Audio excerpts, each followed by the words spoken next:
मैं तो आभारी हूँ और ऋणी हूँ हल्का वासियों का कि जिन्होंने 67,000 से ऊपर वो मत दे करके मेरे पर एहसान किया है। और ये दूसरी बात है कि जीत हार का सवाल अलग है, लेकिन ये भी हुआ है कि पूरे हरियाणा में जिस प्रकार से ईवीएम के साथ हुआ है, हमने कई जगह देखा कि जीत को हार में कैसे बदला गया है।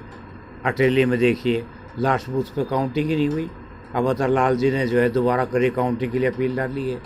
तो हरियाणा में जीती हुई सरकार, कांग्रेस पार्टी की सरकार बन रही थी, उसको कैसे हराया जाए। 3 दिन पहले नायब सैनी जी जो मुख्यमंत्री थे, उन्होंने कह दिया कि हमारे पास सारी व्यवस्था है, 48 सीट कैसे आएंगी, हमने व्यवस्था की हुई है। तो ऐसा कौन सी भविष्यवाणी थी जो व्यवस्था कर रखी थी उन्होंने।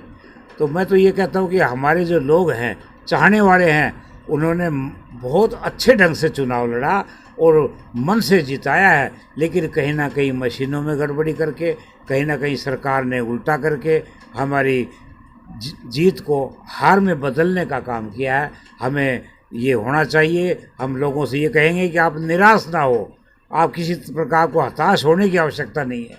आज भी हम एकजुट हैं, एकजुट होकर के रहेंगे और हल्के के लिए हम सारे मिलकर, जितने भी हम कैंडिडेट थे, सबने मेहनत की, रात दिन लगातार रह करके। ये 67,000 वोट एक आदमी की वजह से नहीं आई, इसमें सबका सहयोग, कार्यकर्ताओं का, नेताओं का, सबका सहयोग रहा है। नहीं तो आज तक का रिकॉर्ड है, कभी भी इतनी वोटें नहीं आई है।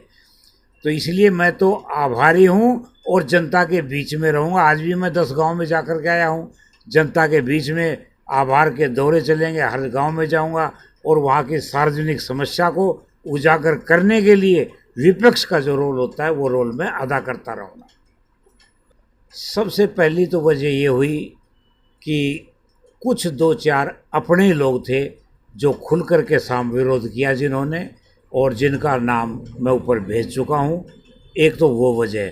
दूसरी वजह ये रही ईवीएम का। ईवीएम में वोट डाल कहीं रहे हैं, जा कहीं रही है।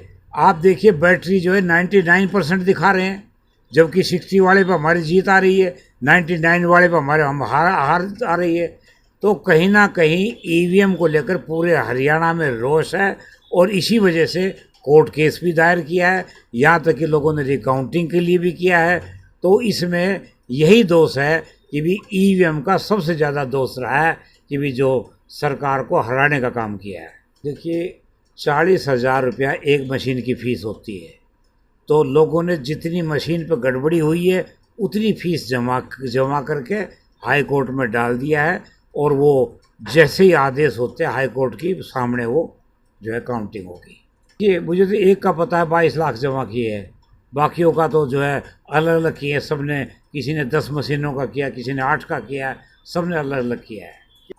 हरियाणा तो ये समझिए कि 5 साल के बजाय 10 साल और पीछे चला गया। अब विकास की आस छोड़ दीजिए, और जब तक ईवीएम रहेगी आप ये मान के चलिए कि केंद्र में और स्टेट में बीजेपी ही रहेगी। क्यों? धांधलाबाजी होगी, गड़बड़ी होगी और फिर चुनाव हो नहीं पा रहे। जिस दिन फिर चुनाव हो जाएंगे उस दिन दोबारा से कांग्रेस सत्ता में आ जाएगी। गरीब आदमी मरेंगे।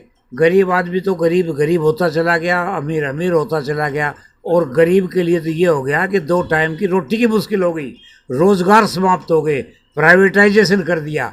अब तो ये जितने भी जो घोषणाएं की थी कोई पूरी नहीं करेंगे। आप पहले वाली पूरी नहीं की, अब वाली नहीं करेंगे। तो गरीबों का तो बिल्कुल ही उनके राशन कार्ड जोड़ दिए, कोई फैमिली आईडी से जोड़ दिया, कोई प्रॉपर्टी आईडी से जोड़ दिया, कोई बच्चों से, कोई पोतों से जोड़ दिया। राशन कार्ड ख़त्म हो चुके हैं, आज राशन बंद हो चुका है। तो गरीब आदमी का तो सहारा ये सरकार है ही नहीं। गरीबों को मिटाने के लिए, गरीबी नहीं, इससे गरीब भी मिट जाएंगे। इस शपथ का उनका अपना काम है।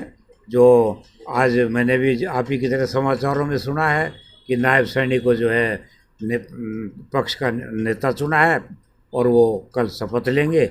और मंत्री किसको बनाना ये उनके अख्तियार में है, वो जो कुछ करेंगे। लेकिन इस इलाके को जो लोग बहका रहे थे कि यहाँ का मुख्यमंत्री बनेगा, वो ज़रूर किनारे से लग चुके हैं।